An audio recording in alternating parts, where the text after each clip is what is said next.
उनसे भी कोई बात करें, वो भी हमारी इतनी प्यारी इतनी खूबसूरत गेस्ट है। देखें ऐसे तो ना करें। डाइट शाइट करो तुसी। आप इनको कोई टिप्स दें। मैं गुजरात की मज्जा निकलती ना निकल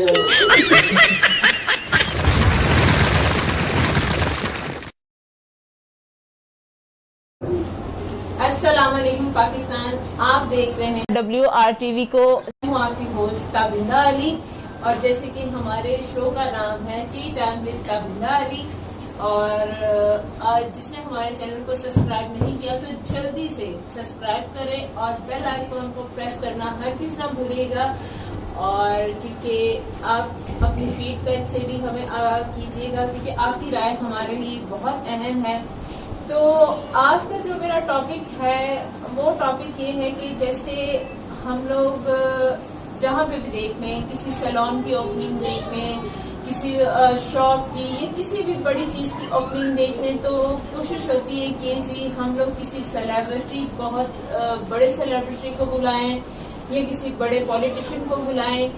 लेकिन मेरा मानना ये है कि अल्लाह पाक ने इज्जत सबको दी है, ठीक है, लेकिन देखने वाली सिर्फ आंख होनी चाहिए। ये दुनिया में आके दुनिया वालों ने बना दी है कि जी ये A क्लास एक्टर है, ये B क्लास एक्टर है, ये C क्लास है, बट मेरा मानना ऐसा नहीं है। और मैंने आज जिन गेस्ट को अपने शो में बुलाया है, असल में स्टार वो है। मैं भी एक्टर हूँ, ठीक है, और मैं नहीं समझती कि जैसे हम लोग बड़े एक्टर हैं, हम लोग जाते हैं, हम लोग एंट्री करते हैं, गाना करते हैं और इतनी पेमेंट लेके आ जाते हैं। असल एक्टर वो है जो हमारे आने के बाद भी पूरा ड्रामा संभालते हैं, अपनी टेंशनों को भुला के आप लोगों को हंसाते हैं, अपनी आंखों के पीछे छुपे आंसुओं को छुपा के अपने होठों पे स्माइल ला के आपके होठों पे स्माइल लाना चाहते हैं। तो असल स्टार वो है।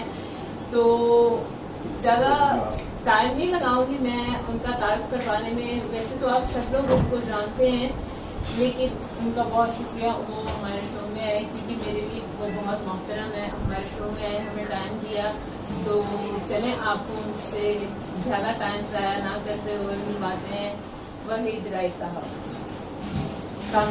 जी वालेकुम सलाम। जी कैसे हैं? जी मैं ठीक है, अल्लाह का शुक्र है। सबसे पहले तो जी मैं आपको बहुत मुबारकबाद देता हूँ इस चैनल, और थैंक यू सो मच कि आपने यानी जो हमारे जैसे आर्टिस्ट हैं उनको मौका दिया कि हम भी अपनी आवाज़ बुलंद कर सकें। और थैंक यू सो मच। सबसे पहले तो मैं आपके चैनल का बड़ा शुक्रगुजार हूँ कि आपने हमें इन्वाइट किया। Thank you. नहीं बिल्कुल, क्योंकि मेरा मानना ये है कि देखिए असल स्टार आप लोग हैं, ठीक है, और अक्सर चैनल्स पे भी होता है कि सबकी कोशिश होती है हम किसी बहुत बड़े स्टार को ला के बिठाएं, तो शायद तब भी हमारे चैनल की या शो की वो रेटिंग बढ़ेगी। लेकिन मेरा मानना ये नहीं है, क्योंकि इज्जत और जिल्लत मेरे अल्लाह के हाथ में है, ठीक है। जैसे कि मैंने खुद बताते हैं आपके साथ काम किया है, आपके काम को देखकर माशाल्लाह बहुत अच्छे एक्टर हैं, अल्लाह पाक ने आपको इज्जत भी दी है। और थैंक यू सो मच आप हमारे शो में आए। तो जी आज की हमारी दूसरी गेस्ट जो हैं बहुत अच्छी डांसर, बहुत अच्छी फनकार, बहुत अच्छी आर्टिस्ट है। तो ज़्यादा टाइम वेस्ट ना करते हुए हम आपको उनसे मिलवाते हैं। निशा चौधरी, अस्सलाम वालेकुम जी, कैसी हैं आप? ठीक ठाक। थैंक यू सो मच कि आप हमारे शो में आई, आपने इतना कीमती टाइम हमारे लिए निकाला। मेरी तरफ से आपको इस शो के लिए बहुत बहुत मुबारक हो, आपके चैनल के लिए मुबारक। और हमारे चैनल को वैसे सब्सक्राइब भी कीजिएगा, बेल आइकन को भी प्रेस कीजिएगा, सिर्फ मुबारक ही ना दिए जाए। तो अब हम बात करते हैं फिर दोबारा वहीद राय साहब से।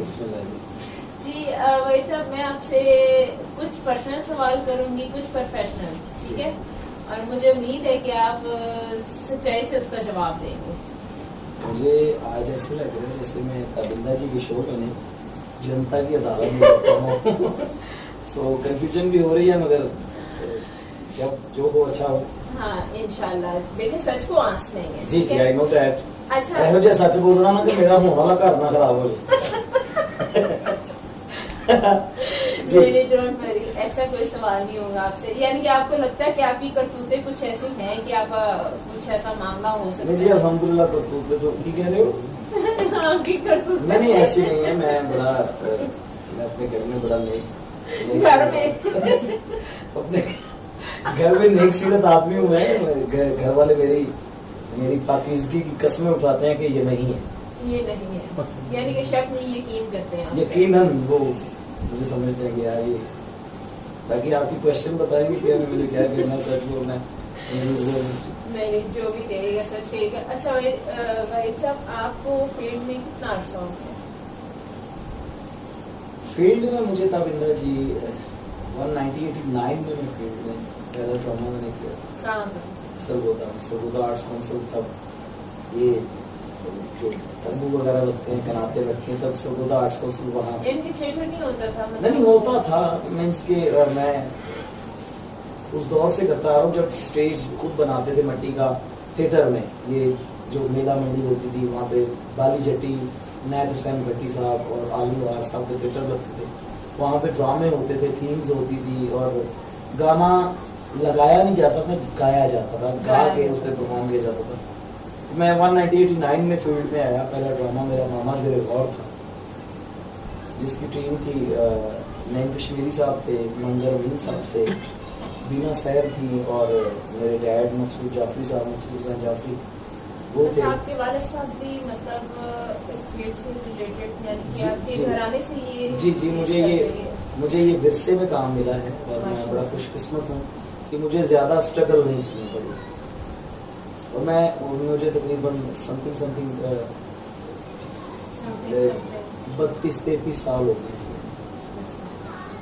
तो आपके अलावा और कौन है इस वक्त फील्ड में? इस वक्त मेरे अलावा कोई भी नहीं मेरे को।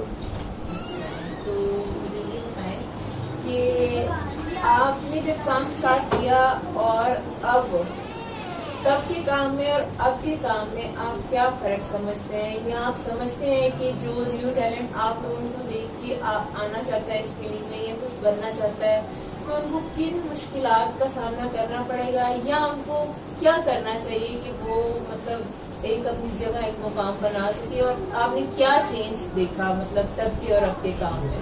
देखिए तविंदा दी, बात ये है तविंदा जी कि पहले के काम में और अब के काम में ज़मीन आसमान का फर्क है। पहले गाने नहीं होते थे, अब गाने होते हैं। पहले आर्टिस्ट होते थे, एक्ट रिएक्ट होता था, एक्ट में ड्रामा होता था। पहले 3 एक्ट में ड्रामा होता था, हर एक्ट के बाद कर्टन ऑफ किया जाता था, लाइट ऑफ की जाती थी, ऑडियंस को पता चलता था कि ये स्टोरी है। अभी कुछ नहीं, स्टार्ट पे ड्रामा चलता है, इंटरवल के बाद गाने चलते हैं, ड्रामा खत्म हो जाता है। बिल्कुल ऐसे ही सही कह रहे हैं। और मैं समझता हूँ कि वो वक्त गुजर गए और वो पब्लिक भी गुजर गई। ना वो पब्लिक है ना वो आर्टिस्ट। इसमें आप गलती किसकी समझते हैं? मैं तो कहता हूँ कि हम आर्टिस्टों की गलती है, जैसे क्योंकि देखें जैसे जब बच्चा घर में गाली निकालता है या लूज टॉक करता है तो उसके पेरेंट्स उसे मना करेंगे, उसे सख्ती करेंगे, तो मेरे ख्याल में वो दोबारा नहीं करेगा। अगर उनके पेरेंट्स उनको अप्रिशिएट करेंगे कि इसने गलती की है तो खैर है, कोई नहीं, बच्चा है, तो ज्यादा बिगड़ेगा। इसी तरह हमने पब्लिक को गानों की तरफ लगाया, हमने बेहुदा जुमलों की तरफ लगाया, पब्लिक को लत लग गई कि हमें ये चाहिए। अब वो नहीं देते, पब्लिक नहीं आती। तो इसका जिम्मेदार मतलब आप किनको ठहराना चाहेंगे? आर्टिस्ट को, डायरेक्टर को, एक्टर को, प्रोड्यूसर को, किसको मतलब आप जिम्मेदार मानते हैं? मैं अगर माफी के साथ अगर मैं कहूँ तो ड्रामा खराब हुआ। पहले ड्रामे में फीमेल्स होती थी, पहले ड्रामे में फीमेल्स होती थी 2 से 3, वो भी कैरेक्टर होते थे, माँ का रोल है, बहन का रोल है, मिसेस का रोल है। अभी कुछ यानी अन्य हाथ बटेरा है, ना तेरा है ना मेरा है। अब तो किसी को नौकरानी का रोल मिला होता है और मतलब इतना महंगा वो सूट पहन के सेट पे आ रही होती है। बिल्कुल मैं अभी एक बात कर रहा हूँ, मैं एक ड्रामा कर रहे थे, फौजी मेरा वीर, फेस्टिवल ड्रामा था। उसमें अल्लाह बख्शे हमारे रफीक अंजुम साहब थे और वो बड़ी अच्छी फैमिली से ताल्लुक था उनका, बड़े अमीर थे। वो ड्रामे में एक गरीब लड़की के बाप का रोल कर रहे थे, एक तांगा चलाने वाला होता है।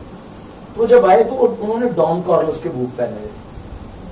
तो डायरेक्टर जब रिहर्सल हुई तो उन्होंने कहा जी आप अभी, जब हमारी फाइनल रिहर्सल होती थी तो विद प्रॉप्स विद गेटअप होती थी, मेकअप मैन, गेटअप मेंस के ड्रेस मैन, सारे उस वक्त फाइनल रिहर्सल के होते थे।